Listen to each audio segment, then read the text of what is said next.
Hello everyone. Something weird just happened. So, for the 30th anniversary of Pokemon, Nintendo is re-releasing FireRed and LeafGreen on the Switch eShop. Honestly, this feels like one of those announcements that makes you double check if it's real. That's what I had to do. Because this is something exactly that the fans were asking for years. It was rumored quite a bit, so I figured we would talk a little bit about what these releases actually are. They cost 20 United States dollars. For in Australia, it's $30. That's what I have to worry about. Um, yeah, it's very exciting and a bit controversial at the same time. But yeah, just the first thing to remember, these aren't remakes. These are the original Game Boy Advance versions of Fire Red and Leaf Green from 2004, I believe. Um, yeah, they're the remakes of the original Pokemon Red and Blue, which I haven't played yet. The Kanto region adventure, I'm pretty sure. Yeah. Um, yeah, Nintendo is basically re-releasing the re-release on Switch. So don't really expect any modern graphics or like the open world stuff. It's not like Pokemon Let's Go or anything. It's just a port of the classic Pokemon with pixel art and all, which honestly is what a lot of people wanted. You're getting the original gameplay, progression, and sort of old school Pokemon pacing, which yeah, there'll be like the grinding, no XP share, all of that stuff. Um, yeah.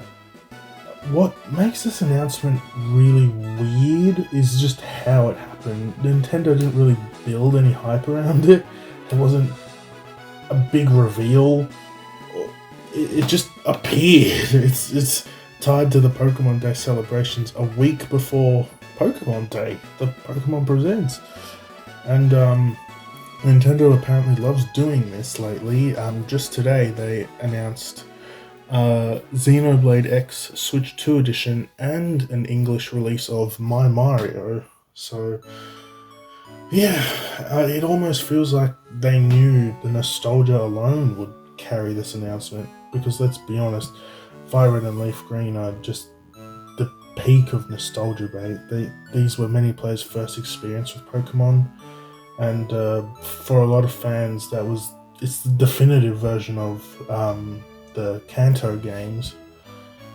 Now each game is $20. They're not bundled together, and they're not included with Switch Online. $20 each, and this is where I'm seeing the people on the internet immediately split into two camps. On one side, people are saying, yeah, that makes sense. These are the full Pokemon RPGs, long games with all of the content, and compared to retro game prices elsewhere, $20 doesn't really seem outrageous. But on the other side, a lot of fans expected these to, I don't know, show up on the Game Boy Advance library for Switch Online instead, which I would have preferred because I've never played the original Pokemon games, so this would have been nice. I really am not keen to spend $30 on a GBA game. So seeing Pokemon, which is like, I would think it's the biggest franchise ever, locked behind the individual purchases instead of being on the subscription, which supports games of that console. I don't know, it just seems a little bit greedy. But from what I'm saying, this is because it's integrated with Pokemon Home. Now that is cool, but Game Freak includes the original 151 in pretty much every game, so there's not really a small amount of ways to get the Kanto Pokemon. You don't need to get these games just to get them, because they're in pretty much every game that already has home functionality, so not really sure. But yeah, if you look at Nintendo's recent strategy, if you could call it. This does make a little bit of sense. Pokemon is different from most retro games.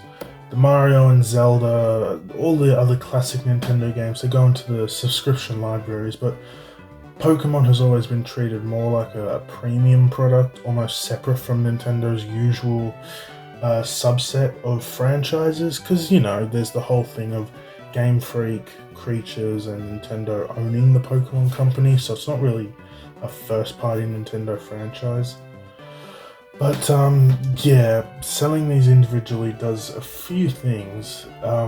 It preserves the idea that Pokemon games are mainline releases, even if they're old.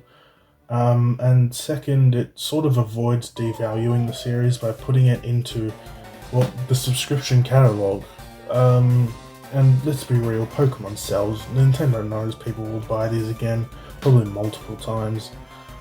I'm sure some of you watching this have already decided which version you're getting, haven't you?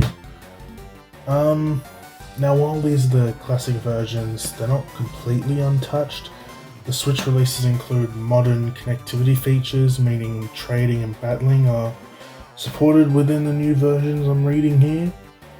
And support for Pokemon storage services like Pokemon Home is planned, which is a huge, because it means these older Pokemon might actually connect forward into the newer games, which is cool. You could get your specific Pokemon from these games, but like I said before,